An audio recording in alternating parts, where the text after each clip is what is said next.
Les amis, j'espère que vous allez bien, j'espère que vous vous portez bien. Les nouvelles ne sont pas bonnes et les nouvelles ne sont pas intéressantes. Cette vidéo en fait est adressée au président de la transition, notamment au président Brice Clotaire Oligui Nguema. Parce que franchement, l'heure est grave.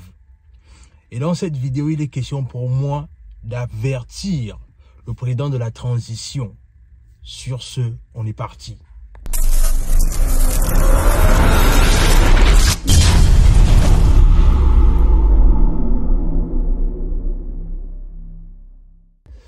Salut, moi c'est Warren et bienvenue dans ma chaîne Warren et Asiana TV. Ici, on parle de développement personnel, on parle d'entrepreneuriat, on parle d'immigration aux États-Unis et on parle également de géopolitique.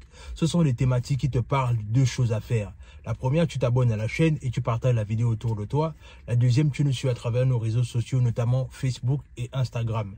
Et pour toutes les personnes qui veulent venir étudier aux États-Unis, n'oubliez pas qu'on a monté une entreprise qui s'appelle Nexus Consulting LLC, qui a pour but d'assister des étudiants étrangers à venir étudier aux États-Unis. Voilà la vidéo qui explique tout. Je vais vous présenter la structure qu'on appelle Nexus. Nexus, c'est une très bonne structure qui va vous aider à aller faire les études aux États-Unis. À deux endroits. Il y a l'université du Nebraska et celle de Metro Community College. Nexus te donne la possibilité de faire le choix entre trois offres. Premièrement, l'offre premium qui est à 1000 $. Il est composé de la démarche et inscription, du CV, c'est-à-dire le papier qui va te permettre d'entrer en territoire américain et les frais d'inscription. Ensuite, il y a l'offre Gold qui est à 1500 $, composée de la démarche et inscription, le logement plus la caution, le CV et les frais d'inscription. Et enfin, l'offre Platinum qui est à 2000 $, démarche et inscription, logement plus caution, orientation de débutant, CV et les frais d'inscription. Tu fais selon la poche de tes parents ou toi-même, pardon. Et oui, ils ont un site internet www.nexuscnow.com. Petite précision, c'est Nexus Consulting LLC. Mais pour ne pas faire long, je dis Nexus. En tout cas, tu pars là-bas, tu auras encore toutes les informations que tu veux sur la structure. Parce que peut-être je n'ai pas tout dit. Mais tu pars, tu auras toutes les informations. Et tu pourras même consulter Nexus depuis le site internet en question. Si pour toi c'est trop long, tu vas sur WhatsApp, tu contactes Nexus au numéro de téléphone qui s'affiche en haut. C'est tout.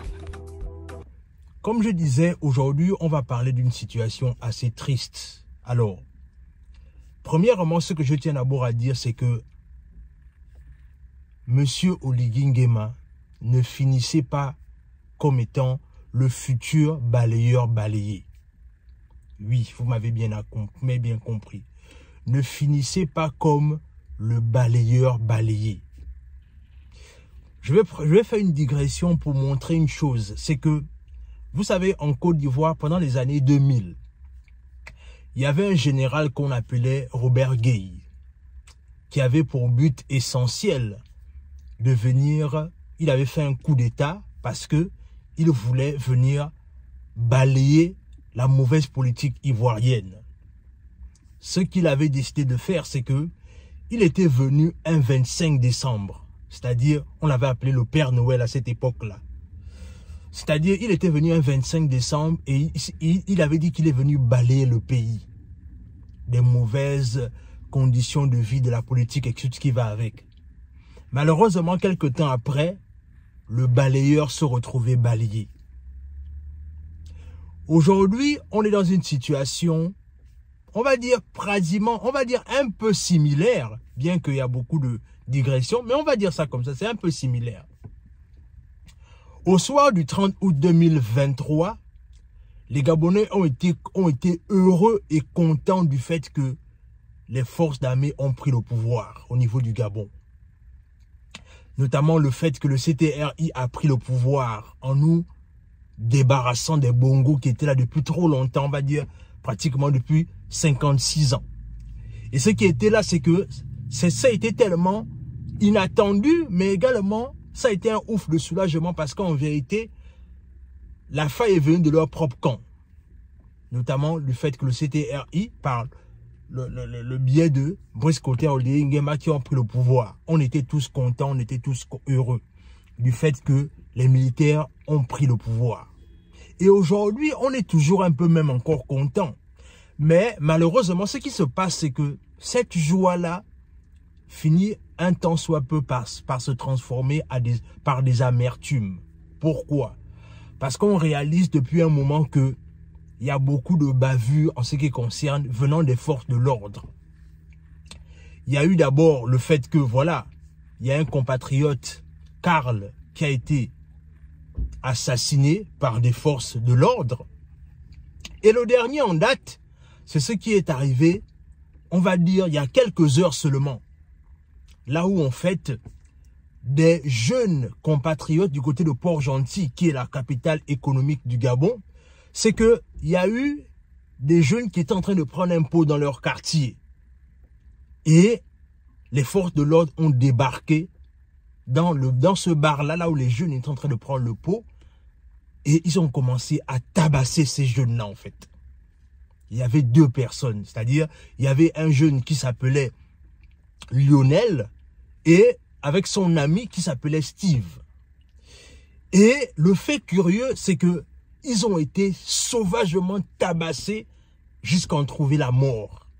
Et quand je fais cette vidéo, parce que je suis en train de continuer à collecter les informations, déjà, on sait déjà que Lionel a été tué.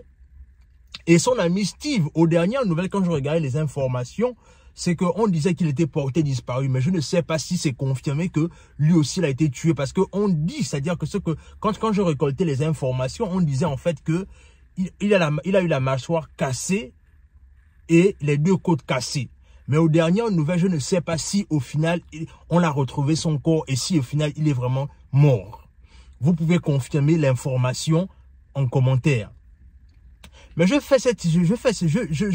parle de ça parce que à un moment donné, souvenez-vous, je vous ai dit que il ne faut pas que le président Oligui Nguema se retrouve le balayeur qui finira par être balayé.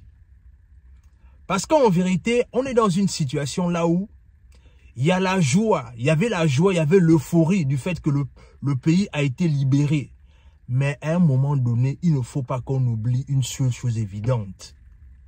C'est que, avec le temps, les Gabonais commencent à se poser la question de savoir qu'est-ce qui se passe véritablement. Pourquoi autant de bavures venant des forces de l'ordre? Les forces de l'ordre qui est censé nous protéger, qui est censé nous apporter cette gaieté de cœur-là. Pourquoi ce sont les forces de l'ordre qui sont en train de brader le pays actuellement? Pourquoi? Qu'est-ce qui se passe?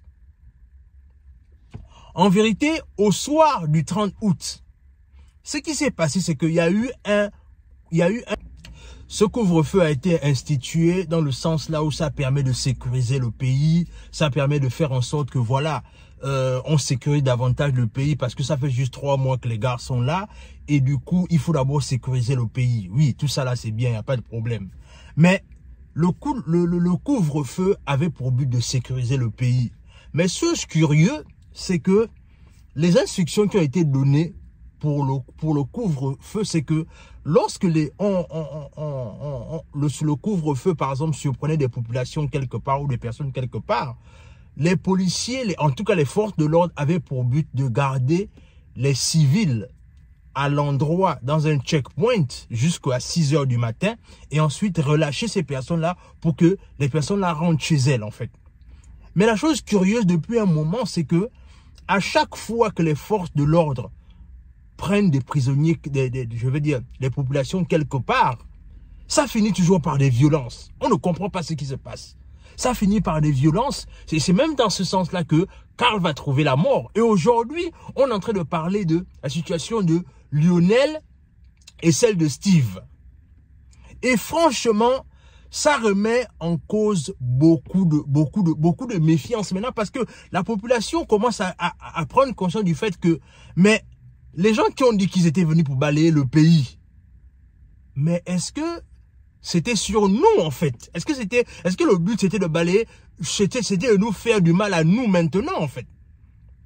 Et moi je me dis quelque part qu'aujourd'hui, je pense certainement qu'il y a beaucoup de discorde dans les forces armées.